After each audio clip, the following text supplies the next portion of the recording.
Hello and welcome to the Toffee Blues, your source for all things Everton, and welcome to the starting 11 show for the Everton versus Manchester United fixture taking place tomorrow at Goodison Park.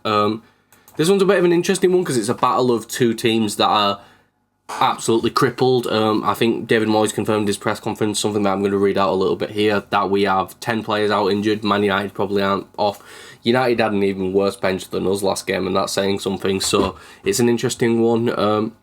I won't sit and go too much into preview territory, that's for another video, but quite confident going into this game.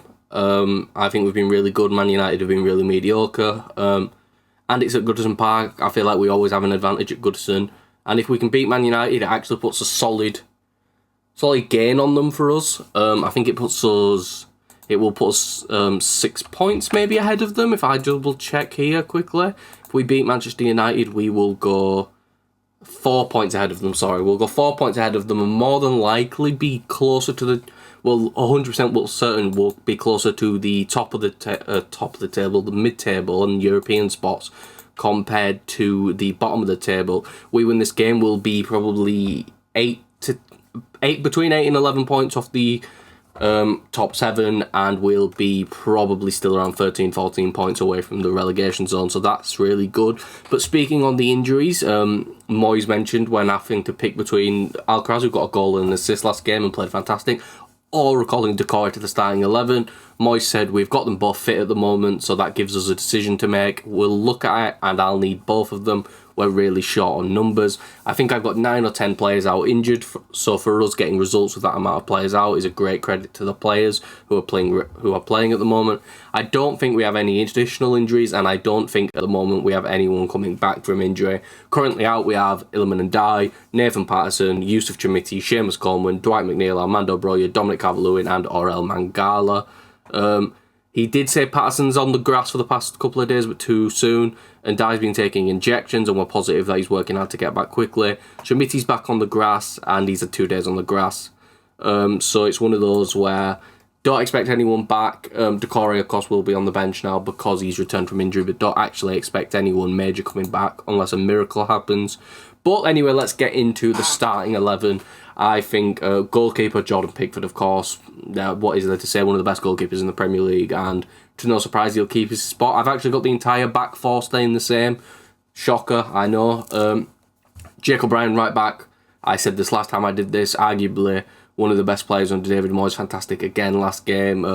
A real powerhouse at right back, and for someone who's so big and clearly built to play centre back, he doesn't struggle at all at right back. He doesn't struggle with the pace, with the boost and technical ability that wingers have compared to maybe going against a striker. I think he does a really fantastic job. Did one again last game, and once again was a standout player in a big win against Crystal Palace. So, Tarkowski, Branthwaite. Tarkowski was a bit stinky, if I'm going to be completely honest with you, but that's been the case for 90% of the games he's played in recently, besides the Liverpool game, and that's only because he scored, because before then he stunk as well, to be honest with you. And Branthwaite, just a rock, one of the best centre-backs in the Premier League of any age group, in my opinion. Arguably, besides John Stones, the best English centre-back in the Premier League. And I don't really think there's much, probably between him and Matt Gay, I don't think there's much debate in it, really. But yeah, I can't see the centre-back lineup changing, because at the end of the day, Tarkowski's going for a bit of a skid, but he still works hard, he's still a leader in this team, and he's someone who there is just no benefit in dropping, because who are we going to replace him with? Michael Keane.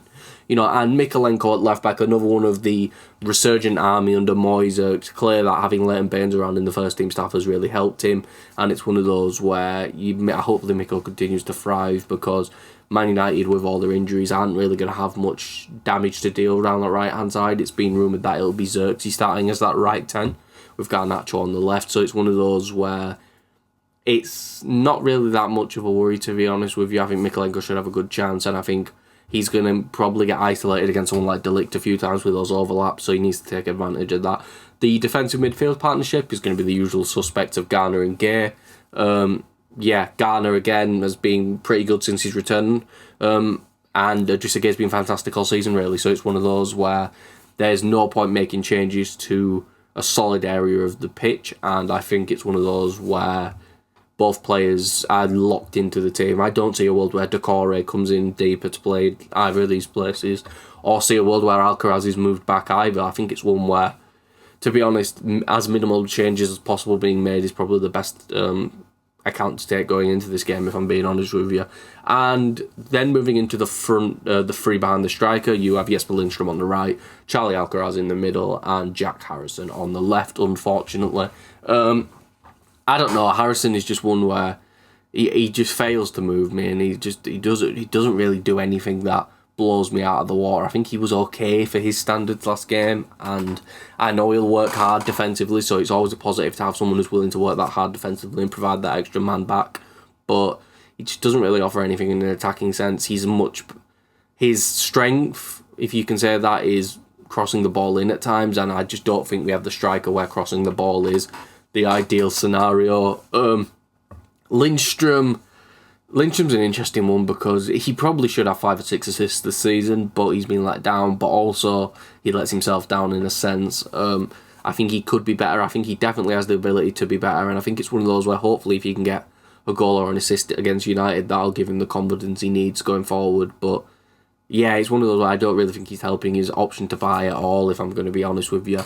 And Charlie Alcaraz was absolutely fantastic against Crystal Palace, having that attacking midfielder who's not afraid to play the ball, not afraid to play it forwards. It feels like a huge difference to Decore, and it showed with the goal and the assist. And I know they weren't exactly like the most difficult goal or the most difficult assist, but I also don't trust Decore in those situations, if I'm being completely honest with you. I think he was really good and offered a lot of energy against Palace, so I don't see a world where we take Alcaraz out against a team like United where we're not going to have much of the ball and they're going to create a majority of the chances probably. So I think it's one where having someone like Alcaraz who can trigger the counter-attack would be a really smart move, and he wasn't the best in terms of the ball at his feet when it comes to dribbling, but it was his first game. Let's see how he does that against a United team that likes to dive into tackles, likes to lunge in sometimes, and it may be better. And speaking of Beto up front, that's the worst joke I've ever made, I apologise, but Beto again, fantastic, got another goal last game, and probably been the most shocking resurgence, has turned into what seems to be numbers-wise a top striker in this league. I don't think he is that. I think this is a purple patch, but again, if you can get another goal against United, another goal at Goodison, then who knows where the future's going to take him. But I think he's slowly solidifying himself as the man who's probably going to be our starting striker next year, if I'm being completely honest, because if he keeps up this production until the end of the season, I'm not saying he's going to score every game, but keeps up a similar level of production, then again, the sky is the limit in a sense of why would we drop him. So I think it's one of those where Beto has to start, and yeah, I think that is going to be the starting 11. Yeah, it's a bit boring that it's the same starting 11 that you'd probably expect, but unfortunately with the injuries, this is all we can really go for. And against a team like Man United, I don't really see a world where we give any youngsters a chance, to be honest with you. But that is all for this video. If you did enjoy, please make sure to like and subscribe. Follow us on Twitter at Everton Newsfeed, and follow me on Twitter at Callum 3. And I'll see you all for the next video and or live stream that I am on.